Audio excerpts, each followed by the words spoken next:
صلی اللہ علی محمد صلی اللہ علیہ وسلم. اللهم صل على محمد النبي الأمي وعلى آله وسلم تسليما. بسم اللہ الرحمن الرحیم والصلاۃ والسلام علی رسولہ الکریم. آج ہم بخاری کی حدیث نمبر 1 انشاءاللہ پڑھیں گے اور اس کی مختصر تشریح دیکھیں گے. حدیث نمبر 1 کی طویل سند بیان کی ہے امام بخاری رحمۃ اللہ علیہ نے، لیکن ہم آخری صحابی جو ہیں جو روایت کرتے ہیں حضرت عمر رضی اللہ تعالیٰ عنہ، ہم ان سے شروع کریں گے وقت کی کمی کے پیش نظر. حضرت عمر رضی اللہ تعالیٰ عنہ فرماتے ہیں سمعت عمر بن الخطاب رضی اللہ تعالیٰ عنہ یقول سمعت رسول اللہ صلی اللہ علیہ وسلم انما الاعمال بالنیات وانما لکل امرئ ما نوى فمن كانت هجرته الى دنیا یصیبها او الى امرأة ينكحها فهجرته الى ما هاجر الیہ. کہ عمر بن خطاب فرماتے ہیں کہ میں نے جناب رسول اللہ صلی اللہ علیہ وسلم سے سنا، کیا فرما رہے تھے کہ تمام اعمال کا دار و مدار نیت پر ہے، اور ہر عمل کا نتیجہ انسان کو اس کی نیت کے مطابق ہی ملے گا. پس جس نے ہجرت کی دولت دنیا حاصل کرنے کے لیے یا کسی عورت سے شادی کی غرض سے کی ہو تو اس کی ہجرت انہی چیزوں کے لیے ہوگی جن کے لیے جس نیت سے اس نے ہجرت کی ہے. یہ حدیث ان حدیث میں سے ہے جن پر اسلام کا دار و مدار ہے. یہ بات امام علامہ قسطلانی فرماتے ہیں، اور اسی طرح امام شافعی رحمۃ اللہ علیہ فرماتے ہیں کہ یہ حدیث جو ہے یہ نصف یا تہائی دین ہے. اور ان دونوں کی مراد اس سے اور حدیث سے بھی جو ہم سمجھتے ہیں کہ کسی بھی کام کی قبولیت کے لیے نیت کا درست ہونا ضروری ہے، نیت کے اندر اخلاص ہونا. اخلاص کیا ہے؟ اخلاص اللہیت کا مطلب یہ ہے کہ ہر اچھا کام یا کسی کے ساتھ اچھا سلوک صرف اس لیے کیا جائے کہ اللہ تعالیٰ ہم سے راضی ہو جائے اور ہم پر رحمت فرمائے اور ہم اللہ تعالیٰ کے غضب سے اور اس کے عذاب سے بچ جائیں. تو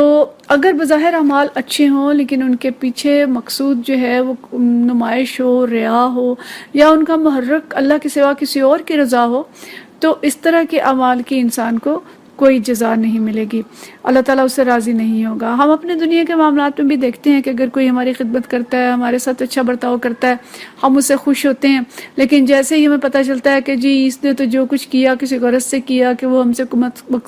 مطلب رکھتا تھا، کوئی پیسے لینا چاہتا تھا، کوئی اور کام نکلوانا چاہتا تھا، تو ہمارے دل کے اندر اس طرح کی خوشی جو ہے وہ باقی نہیں رہ جاتی اور قدردانی نہیں رہتی. تو بس یہی معاملہ اللہ تعالیٰ کا ہے. ہم تو پرکھنے کے بعد سمجھتے ہیں چیزوں کو، اور اللہ تعالیٰ دلوں کا حال جانتا ہے اور سب کی نیتوں کا حال جانتا ہے. اس لیے اللہ کے میزان میں اعمال کا وزن جو ہے وہ اخلاص نیت کے مطابق ہوگا. قیامت والے دن جب اعمال تلیں گے تو وہی اعمال قابل قبول ہوں گے جن کے اندر اخلاص نیت ہوگا. اگر کسی اور نیت سے کیے گئے اعمال ہوں گے تو وہ سب کے سب ضائع ہو جائیں گے. بلکہ یوں آتا ہے کہ جیسے بھس اڑ جاتا ہے ہوا سے، اس طرح سے وہ اعمال بھی اڑ جائیں گے جن کے پیچھے کوئی حسن نیت نہیں ہوگا. حضرت ابو ہریرہ رضی اللہ تعالیٰ عنہ سے ایک روایت ہے صحیح مسلم کے اندر کہ رسول اللہ صلی اللہ علیہ وسلم نے ارشاد فرمایا کہ اللہ تعالیٰ تمہاری صورتوں اور تمہارے مالوں کو نہیں دیکھتا، لیکن وہ تمہارے دلوں اور اعمال کو دیکھتا ہے. یعنی اللہ کے نزدیک دل اور رخ، نیت کا، یہ چیزیں اصل بنیاد ہے کہ حسن نیت کے ساتھ اچھا عمل، یہ دو چیزیں اللہ کے ہاں مقبول ہوں گی، اور یہی اس کے نزدیک ایسی چیزیں ہیں جو کہ وزن رکھتی ہیں. باقی سب اعمال جو ہیں وہ ضائع ہو جانے والے ہیں. تو اخلاص کے بارے میں بہت ساری ہمیں حدیث بھی ملتی ہیں، اسی طرح سے بہت ساری آیات بھی ہیں. وقت کم ہے، اگر ہم لب لباب سمجھیں اس چیز کا تو قرآن پاک کے اندر اللہ تعالیٰ نے حضرت ابراہیم علیہ السلام کی بہت زیادہ تعریف کی ہے، اور ان کی تعریف کی جو وجوہات یا ان کی جو خوبیاں گنوائی ہیں، اس میں جو سب سے نمایاں چیز ہمیں ملتی ہے وہ یہ ہے کہ وَلَٰكِنْ كَانَ حَنِيفًا مُسْلِمًا وَمَا كَانَ مِنَ الْمُشْرِكِينَ، کہ وہ حنیف مسلم تھے، یکسو تھے، وہ بالکل خالص تھے اللہ کے لیے، ان کے سب کام اللہ کے لیے ہوتے تھے. تو اس لیے اللہ تعالیٰ نے ان کی تعریف فرمائی، انہیں دنیا کا امام بنایا، انہیں ہمارے لیے رول ماڈل بنایا. اور انہی کا تذکرہ کرتے ہوئے اللہ تعالیٰ نے یہ آیت بھی ہمیں پڑھائی کہ ان صلاتی و نسکی و محیای و مماتی للہ رب العالمین، کہ میری نماز، میری قربانی، میرا مرنا، میرا جینا، سب کچھ جو ہے وہ اللہ رب العالمین کے لیے ہے۔ تو تمام اعمال اللہ رب العالمین کے لیے کرنا، چھوٹے سے چھوٹے عمل ہو یا بڑے سے بڑا عمل ہو، اس کو اللہ کی رضا کے لیے کرنا ہی دراصل حسن نیت ہے۔ آج کل قربانیوں کا موسم ہے، اور جس طرح سے میڈیا نے قربانی کو پیش کیا ہے اور ریا اور نمائش کا تذکرہ کیا جاتا ہے، اور اللہ تعالیٰ اپنی پناہ میں رکھے کہ تمام اعمال کو ضائع کرنے والی بات ہے، ہر چیز میں نمائش، ہر چیز میں ریا، تو اس ریا کے ساتھ سب اعمال ضائع ہو جائیں گے۔ اللہ تعالیٰ کے نبی صلی اللہ علیہ وسلم نے فرمایا کہ من احب للہ و ابغض للہ وعط للہ ومنع للہ فقد استکمل الایمان۔ یہ ابو داؤد اور حاکم کے اندر یہ حدیث آئی ہے کہ فرمایا کہ جس نے محبت کی تو اللہ کے لیے، کسی سے نفرت کی تو اللہ کے لیے، دیا اور روکا، منع کیا، سب کچھ اللہ کے لیے کیا، تو اس نے اپنے ایمان کی تکمیل کر لی۔ یعنی اب اس کا ایمان مکمل ہو گیا کہ اسے سمجھ آ گئی اس بات کی کہ سب کچھ اللہ کے لیے ہوگا تو میں صحیح ایمان والا ہوں، ورنہ میرے اعمال جو ہیں وہ بھوس کی طرح اڑ جائیں گے اور وہ ضائع ہو جائیں گے۔ تو یہ للہیت اصل میں اخلاص ہے، اصل میں وہ اچھا جذبہ ہے جو نیکیوں کو حسن دیتا ہے، نیکیوں کو خوبصورت کرتا ہے اور باہمی معاملات کو اچھا کرتا ہے، معاشرے میں محبتیں پیدا کرتا ہے۔ یہ اخلاص اگر گھروں کے اندر آ جائے تو سارے لڑائیاں جھگڑے ختم ہو جائیں،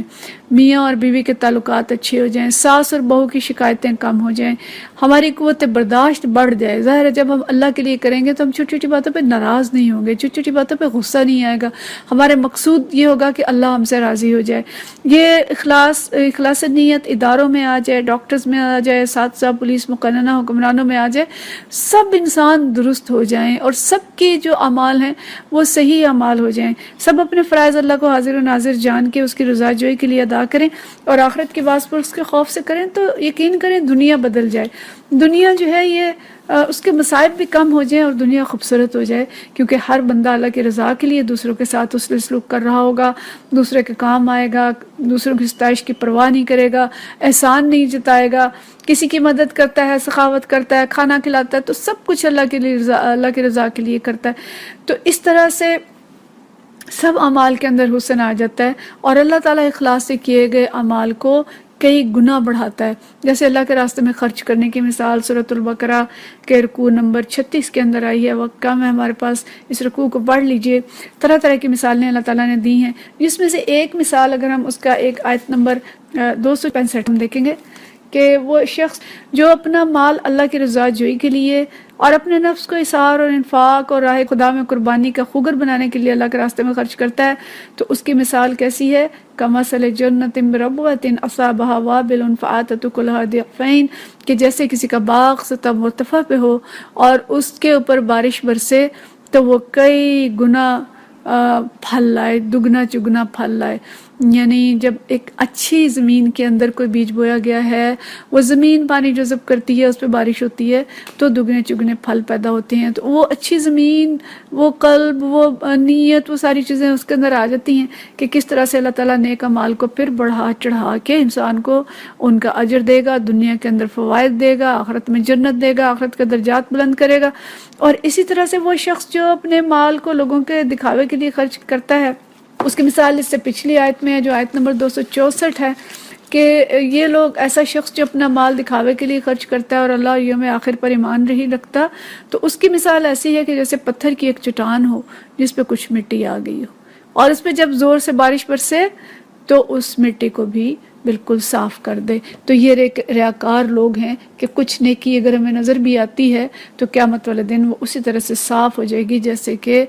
چٹان پہ پڑی ہوئی مٹی ہوتی ہے۔ واللہ لا یہدی القوم الکافرین، اور اللہ ایسے منکر لوگوں کو اپنی ہدایت نہیں عطا فرماتا۔ تو مطلب یہ ہے کہ نیک اعمال اچھی نیت کے ساتھ جب کیے جاتے ہیں تو وہ اچھا نتیجہ لاتے ہیں، دنیا کے اندر بھی اور آخرت کے اندر بھی، باہمی تعلقات میں بھی اور تمام عبادات میں بھی۔ نماز اگر اچھی طرح اخلاص کے ساتھ پڑھی جائے گی، انفاق اللہ کی رضا کے لیے کیا جائے گا، حج اور عمرہ اور روزہ اور تمام چیزیں،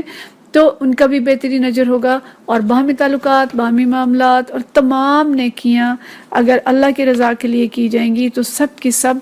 ایک وزن رکھیں گی اور ان کا بہترین اجر ملے گا۔ لیکن اگر یہ عبادات اور تمام نیک کام اللہ کی رضا کے علاوہ کیے جاتے ہیں تو تنبیہ بھی بڑی سخت ہے۔ حضرت ابو ہریرہ رضی اللہ تعالیٰ عنہ سے ایک روایت ہے کہ رسول اللہ صلی اللہ علیہ وسلم نے ارشاد فرمایا کہ اللہ تعالیٰ کا ارشاد ہے کہ میں شرک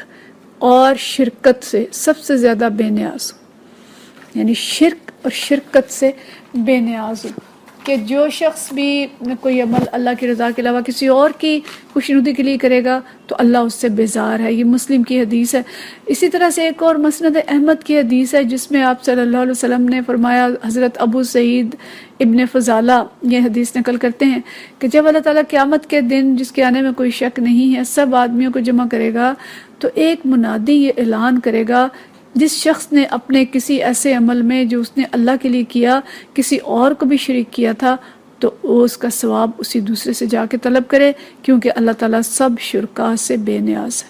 بہت ہی زیادہ سخت حدیث ہے یہ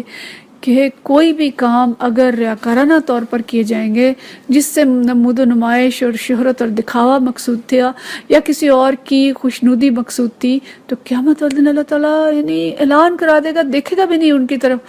اور کہہ دے گا کہ جاؤ اسے سے جا کے تم اجر تلاش کرو، اس سے لو جس کے لیے تم نے یہ کیا تھا۔ اور اسی طرح سے بڑی سخت حدیث ہے، طویل حدیث ہے، جو ہمارے پاس پوری پڑھنے کا وقت نہیں ہے، لیکن میں اس کا مفہوم بیان کروں گی۔ اور اس حدیث میں مسلم کی یہ حدیث ہے، 3 اشخاص کے متعلق نبی کریم صلی اللہ علیہ وسلم نے ہمیں بتایا کہ 3 لوگ ہوں گے جن کے بارے میں جہنم کا فیصلہ سب سے پہلے سنایا جائے گا۔ ایک شہید ہوگا، اور یہ جب عدالت میں حاضر ہوگا تو اللہ تعالیٰ اس کو اپنی نعمتیں جتائے گا، یاد کرائے گا کہ اسے جب ساری نعمتیں یاد آ جائیں گی تو اس سے فرمایا جائے گا کہ بتا تو نے ان نعمتوں کا کیا حق ادا کیا، تو وہ کہے گا کہ میں نے اچھے عمل کیے، حتیٰ کہ میں نے تیری راہ میں جہاد کیا اور تیری رضا طلبی میں میں نے جان تک قربان کر دی، تو اللہ تعالیٰ فرمائے گا کہ تو جھوٹ بولتا ہے، تو نے تو صرف اس لیے جہاد کیا تھا کہ تو بہادر مشہور ہو اور دنیا تیری بہادری کا چرچا کرے، اور پھر کہا جائے گا کہ اس کو اندھے منہ جہنم میں گرا دو۔ اسی طرح ایک عالم دین اور عالم قرآن حاضر کیا جائے گا، اس سے بھی اللہ تعالیٰ اپنی نعمتیں گنوائے گا اور اس سے پوچھے گا کہ تو نے ان کا حق ادا کیا، تو وہ کہے گا کہ میں نے تیرے دین کو پھیلایا، تیری کتاب کے علم کو پڑھا اور پڑھایا اور سب تیری رضا کے لیے کیا، تو اللہ فرمائے گا کہ تو جھوٹا ہے، تو نے عالم کاری یا مولانا یا مدرس کہلانے کے لیے سب کچھ کیا تھا، اور پھر اس کو بھی اوندھے منہ جہنم میں گرا دیا جائے گا۔ اللہ تعالیٰ ہم سب کو اپنی پناہ میں رکھے۔ پھر اس کے بعد ایک شخص پیش ہوگا جس کو اللہ نے بہت سارا مال دیا ہوگا، اسے بھی اللہ اپنی نعمتیں گنوائے گا، اس سے سوال کرے گا، تو وہ کہے گا کہ اللہ میں نے خیر کا کوئی شعبہ نہیں چھوڑا جس میں تیری رضا جوئی کے لیے اپنا مال خرچ نہ کیا ہو، تو اللہ تعالیٰ فرمائے گا کہ تو جھوٹا ہے، تو نے تو صرف اس لیے مال خرچ کیا تھا کہ دنیا تجھے سخی کہے، تو دنیا میں تیری سخاوت کا خوب چرچا ہو گیا اور پھر اس کو بھی اوندھے منہ جہنم میں گرا دیا جائے گا۔ تو یہ بڑی ہی خوفناک احادیث ہیں کہ یہ تینوں اعمال ایسے ہیں جو بہت بھاری اعمال ہیں، جان تک قربان کر دینا اور اپنا وقت رات اور دن اللہ کے دین کے اشاعت کے لیے لگانا، اور پھر یہ کہ جتنا مال اللہ نے دیا اس میں سے ڈھیر سارا مال خرچ کر دینا، لیکن یہ سب کا سب ضائع ہو جائے گا کیونکہ اس کے اندر اللہ کی رضا کی نیت نہیں تھی۔ اسی طرح سے اگر ہم نماز کی مثال قرآن پاک میں دیکھتے ہیں تو سورۃ ماعون میں جو اللہ تعالیٰ فرماتا ہے کہ فویل للمصلین الذین هم عن صلاتهم ساہون الذین هم یراعون، کہ خرابی ہے ان نمازیوں کے لیے جو اپنی نماز سے غفلت برتتے ہیں اور جو دکھاوے کے لیے نماز پڑھتے ہیں۔ تو یہ بڑے بڑے اعمال بھی ضائع ہو جائیں گے اگر ان کے پیچھے حسن نیت نہیں ہے۔ تو ہمارے لیے بہت زیادہ تنبیہ کی بات ہے کہ آج کل جو ہماری نیکیاں ہیں وہ کتنی خالص ہیں۔ ملٹی میڈیا،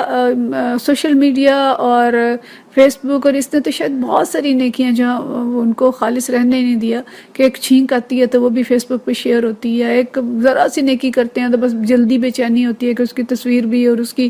تشہیر بھی ہم فیس بک کے اوپر اور واٹس ایپ کے اوپر کر دیں۔ تو اس طرح کی جو تشہیر اپنی ذاتی نیکیوں کی ہے وہ ہماری نیکیوں کو ضائع کر دے گی۔ ہاں اگر اجتماعی چیزیں ہیں، ادارہ کوئی کام کر رہا ہے، ادارہ اس کے اپنے پروموشن کے لیے یا ادھر لوگوں کا رجوع بڑھانے کے لیے اگر کوئی اس طرح کی چیز کرتا ہے تو وہ قابل قبول ہوتی ہے، لیکن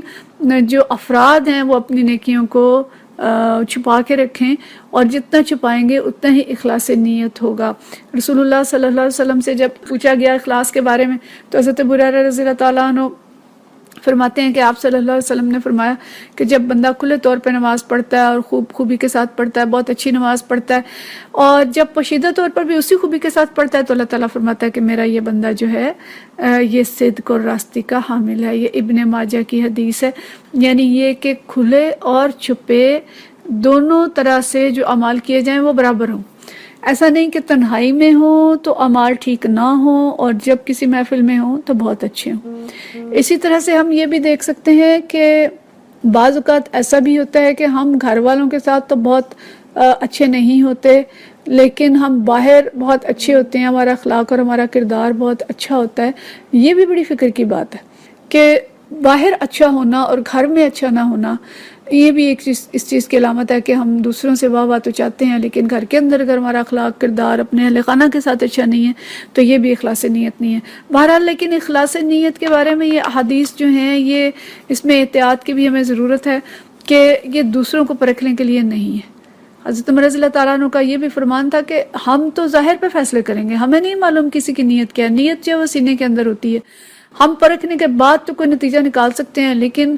ہر ایک پہ شک کرنا کہ بس جی اس کی تو نیکی ہے ہی اس لیے یہ تو ہے ہی ریاکار اور یہ تو ہے ہی برا، یہ ہرگز مطلوب نہیں ہے۔ یہ حدیث اپنے لیے ہیں کہ ہم اپنے اعمال کو خالص کریں، اپنے آپ کا جائزہ لیں، اپنا احتساب کریں اور اپنی نیتوں کو خالص کریں۔ اور نیت کیا ہے؟ اصل میں ارادہ ہے دل کے اندر کہ کوئی بھی کام کرنے سے پہلے اچھی نیت کریں، اور برے اعمال کو اچھی نیت سے کیا جائے گا تو وہ بھی قبول نہیں ہوں گے، کیونکہ چوری اس لیے کرے کہ جی اس سے